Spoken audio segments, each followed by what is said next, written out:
When death comes like a hungry bear in autumn, when death comes and takes all the bright coins from his purse to buy me and snaps the purse shut, when death comes like the measles pox, and when death comes like an iceberg between the shoulders, I want to step through the door full of curiosity, wondering what is it going to be like, that cottage of darkness.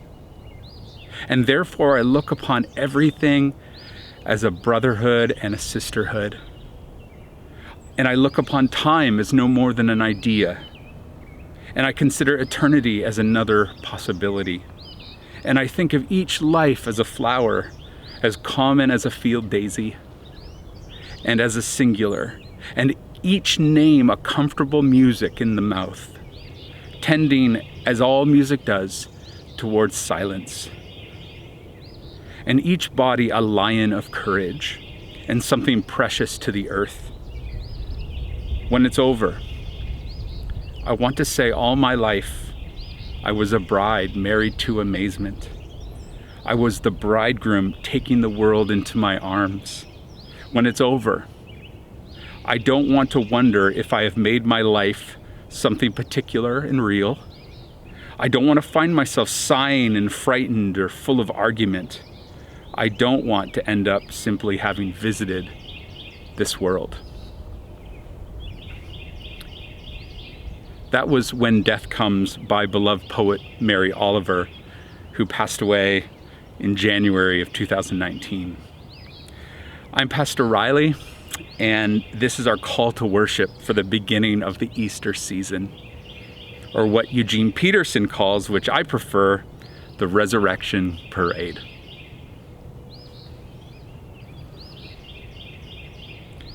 I'd like to begin by telling you a story about when I was in high school in my early clumsy dating years. I was 17 years old, and it was around Easter, this time when I was 17. And we were cruising around my city in my friend's lime green Pontiac Sunfire. 2-door, sport, very, very cool, right? I say it was my city because as a teen, you feel like a boss when riding passenger side shotgun in your friend's car, right? Come on, you know what I'm talking about.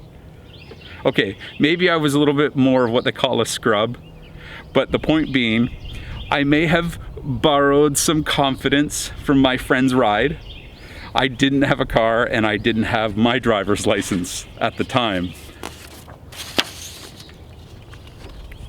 During the Easter season, you know those pop-up flower stands on street corners where people are selling Easter lilies and other spring flower arrangements? We passed by a few of them, but at this one particular intersection, I noticed a beautiful young lady selling flowers at one of those stands. And I wanted to meet her. She piqued my curiosity. As a good friend does, my driver graciously pulled around the block and parked nearby.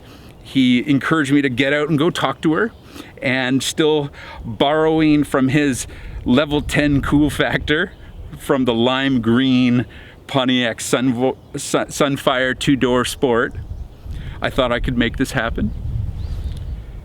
So I walked up to the flower stand and started looking around, wondering what I'm gonna say, and she came up to me and asked me, "Can I help you with something?" And I'm thinking, I'm looking to get some flowers, and I'm not really sure what to get. And then she said, "Well, do you know what this person likes?" And I said, "Actually, no, I don't." And then I had an idea. My curiosity kicked in. I asked her, "Well, what do you like?" And she immediately said, "I like these and these and these." Perfect. I said, "Wrap them up, I'll take it."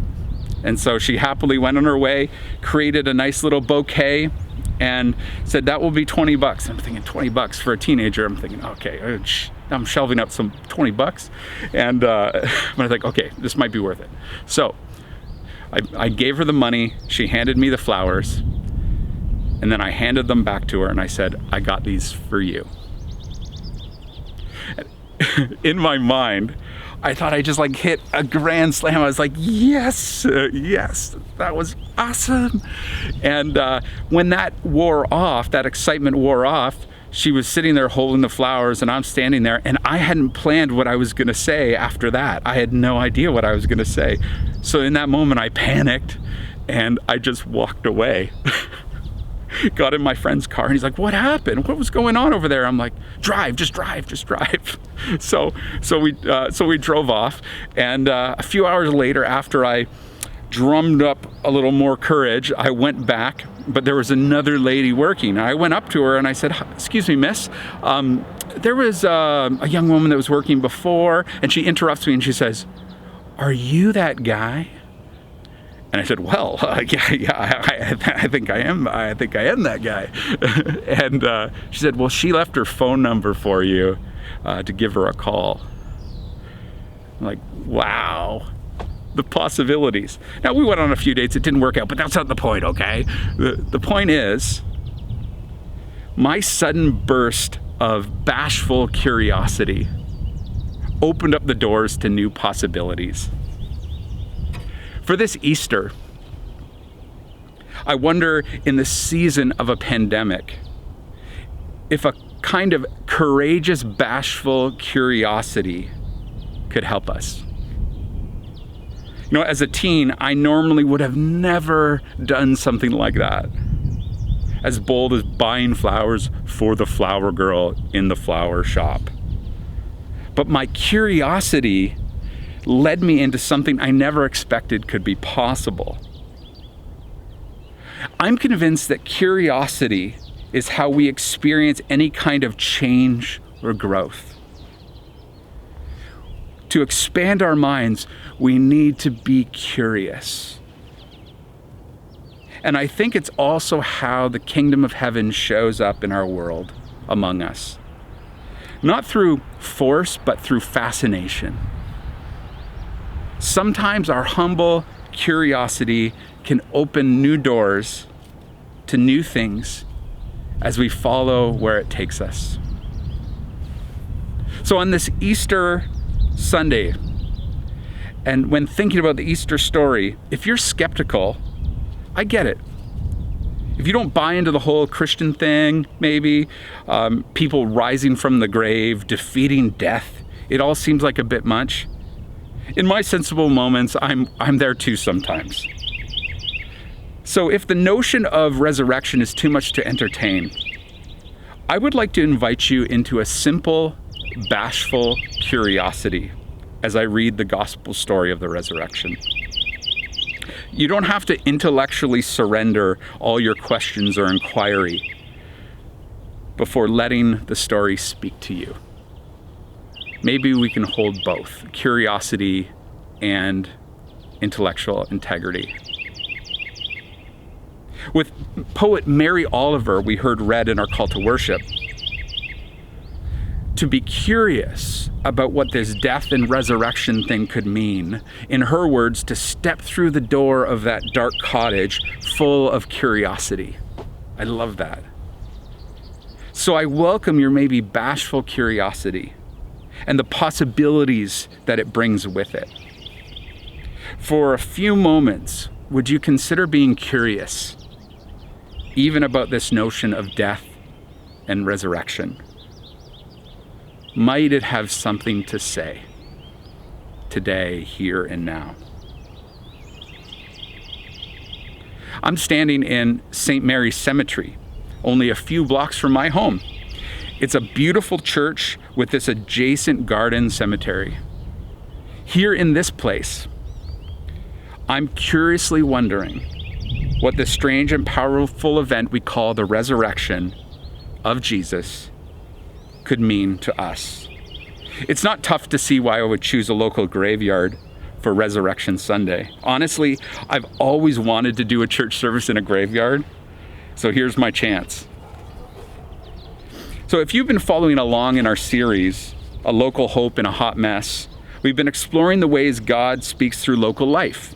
where we live, through the places and spaces we pass by every day, but may not always notice, because we are distracted in troubling times.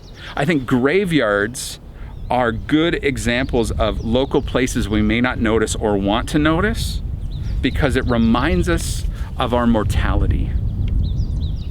Unless we have a loved one buried here, and in that case, it becomes hallowed ground. Our reading today in this garden tomb is about another garden tomb.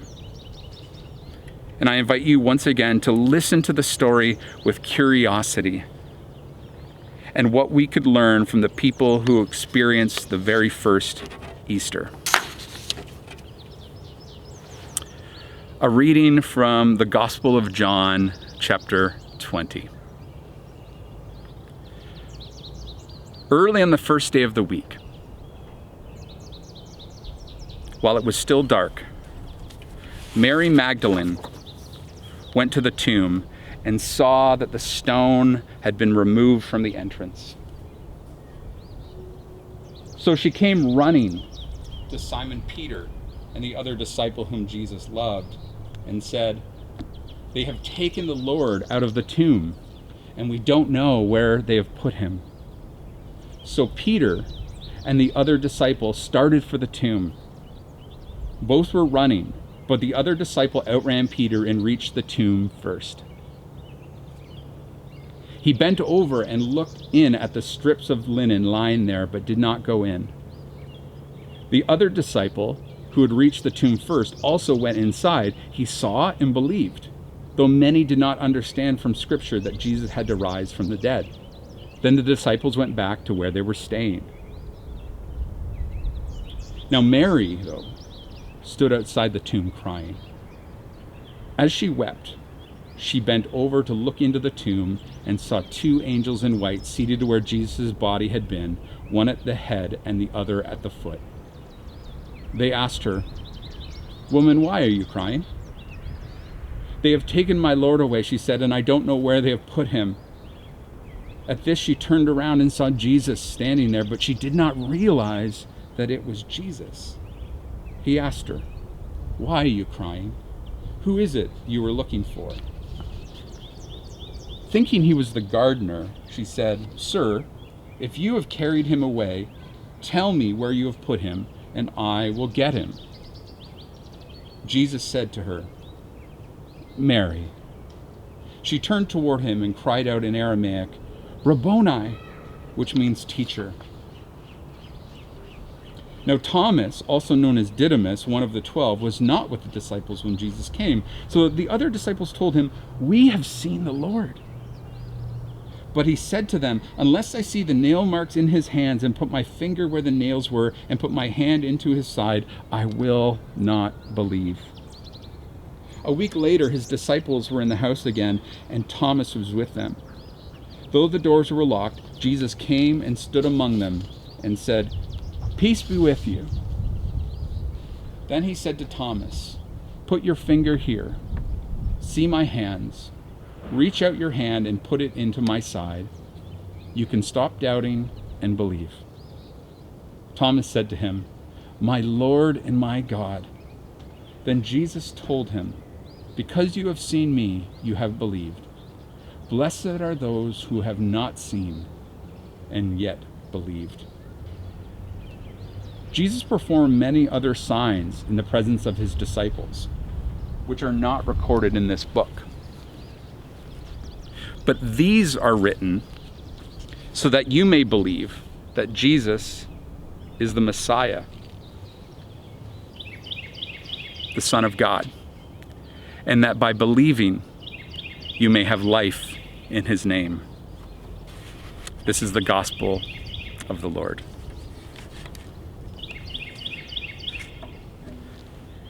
Easter during this pandemic actually has some similarities to the first Easter. For example, the disciples were held up in their homes because they didn't want to experience the same fate as Jesus. Things were much quieter than what we would expect Easter to be. Today we have a sense that Easter needs to be big. But the first Easter, there was no trumpet blasts, big parades, fireworks. It was quieter, more raw, more anxious, but tender and up close. As I was reflecting on this gospel story, I thought about the conversations I'm having with folks these days in the pandemic. And I noticed 3 really similar and curious responses to the characters who encounter Jesus' resurrection, and how people are responding today to both Easter and the pandemic. The 3 characters here are Mary, Thomas, and John. They all show these authentic, honest, and raw, but faithful responses to Jesus' resurrection. And maybe you can relate to them. The first is Mary, and it's her grief. Her grief here is profound. Jesus changed her life, and now he's dead. Maybe you had someone in your life that really radically turned your life upside down in the best way possible, but now they're gone. The carpet is pulled right out from underneath you. Now, interestingly, in the gospel, Jesus is described or disguised as the gardener, and he asks her, "Why are you crying?" And this is not judgmental. It's an invitation to do the healing work of naming her grief and being heard. Sometimes I think responding to Easter Sunday begins by naming and expressing your grief in the shadow of death. I know firsthand there are many people out there grieving. Yes, there is grief because of a change of plans or a canceled vacation, but there is also grief because someone isn't there with you. So maybe someone you love has died, or maybe you're grieving over what might happen to them, or maybe someone is far away or incarcerated or simply confined to another city when you need them at your side. This kind of separation and loss brings all sorts of grief to the surface. And counterintuitively, like Mary, maybe a faithful response to the experience of resurrection is to begin with grief. Grief isn't the same as bereavement. Bereavement just describes the experience of someone being taken away, being lost. Grief is a healing process that we name and give ourselves permission to walk through. There's people that have been bereaved, but they haven't grieved. Instead of denying or avoiding feelings, experiencing Christ's resurrection first begins with the grief of death. The second honest and faithful response to the resurrection is Thomas's doubt. Yes, doubt. Jesus encounters Thomas within his doubts, not in spite of them. I think it's completely normal to doubt something like the resurrection. I have days where I doubt this is true. It's really tough to believe sometimes, especially when we see so much death in our world. Resurrection feels almost laughable. I've heard someone say, "Come on, Rielly. We now know that people don't rise from the dead. All that primitive superstition, we're beyond that now." But I hate to break it to them, but even in the first century, people weren't just randomly crawling out of their graves. No one saw a resurrection. No one experienced a resurrection firsthand. This wasn't a common experience or something commonly thought of as actually real and happening. Just like then, it's understandable to be skeptical like Thomas, because the Christian belief in resurrection isn't only a symbolic metaphor for transformation. For centuries, Christians have believed that Jesus actually physically died and actually physically came back to life. And this changed everything for how they understood the universe. If death can be undone, it has incredible implications for where this is all going and what this life means. And it has practical implications. The resurrection is extremely practical. For example, Jesus wasn't put to death because he was a nice guy who taught people how to get along. He was put to death because he claimed to be the resurrection and the life. And this was a threat to both the religious authorities and the imperial empire, because the primary tool of oppression is death. The authorities and empires threaten death through the sword, through execution, the gun, famine, scarcity of resources, and it ensures their wealth, power, and control stays in charge.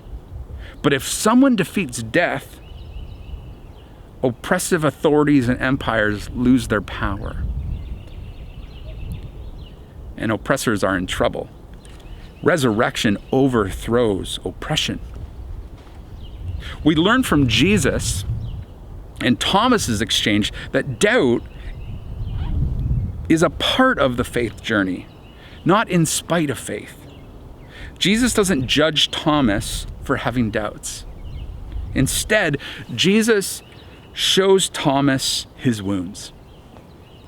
Doubt becomes the way through for Thomas. It opened the doors to experience the resurrection. His curiosity helped him experience the resurrection in a new way. And then Jesus exhorts Thomas to respond by belief. Believe, he says. But belief doesn't mean surrendering our intellectual integrity. Belief literally means to trust. And trust is a relational word. And lastly, I'd like to point out the faithful response of the Apostle John. John is the writer of the gospel, and he refers to himself as the other disciple. He doesn't name himself. But it's funny and interesting that he's pretty concerned with coming across as a faster runner than Peter, which is kind of bizarre that he would write that he got to the tomb quicker. And he says it again, I was quicker, I ran faster. And then he's caught up in saying that, I actually believe what the scriptures have said, even though other disciples they weren't quite there yet. And I'm thinking, John, are you kind of overcompensating here? You know, maybe you had some doubts too. Maybe you had some grief too. John. But whatever his motivations, what I see in him running, him and Peter running, is hope. That the faithful response to the resurrection is hope. That hope comes to the surface for the disciple in the midst of resurrection. Maybe it's true. I hope that it's true. In a lot of ways, I hope that the resurrection is true, because if it is good news. See, hope isn't optimism, like shallow sentimentality. Hope is only found in darkness, in hopelessness. The most hopeful people I know are people that have suffered more than anyone else I know.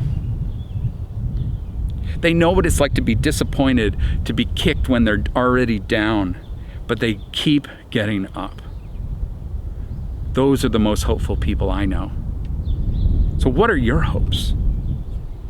And can you nurture them? It's okay to have hope. Can you let them grow? Can you have a curiosity with your hope in a time like this, in a pandemic? So in summary, with Mary, what are you grieving right now? I think Jesus calls you by name, invites you into it, to be held by God, to feel it, and to hear your name on the other side of that grief. With Thomas, what are you doubting right now? It could be the results of this pandemic. It could be, the projections. It could be a lot of different things. But in this resurrection season, Jesus offers you his wounds, like Thomas, as a way into a relationship of trust. Not to check your mind at the door. Your doubt isn't a disqualification. It's the way through. Your doubts are welcome in the journey of faith. And with John, what is your hope? Can you name your hopes in a time like this? Your deepest, most profound hopes, no matter how absurd they sound. Jesus offers you the hope of resurrection, and that through belief once again meaning trust in the New Testament, you may also have life. It's okay to have hope that things could be different, that there is more to life than the systems of death. So for a closing activity, I'd like to invite you into a prayerful meditation. During this season of pandemic, quarantines, economic uncertainty, and political instability, I'm wondering if we could take a moment to breathe, take our pulse, and look, not just at the forest we're stuck looking at, but the tree in front of us. We're stuck not because we see the tree instead of the forest. We're stuck because we're looking at the forest and missing the beauty of the tree. So I invite you to close your eyes or open your eyes, whichever is most comfortable. Remove as much distraction as possible and begin paying attention to your breath. Breathe deeply.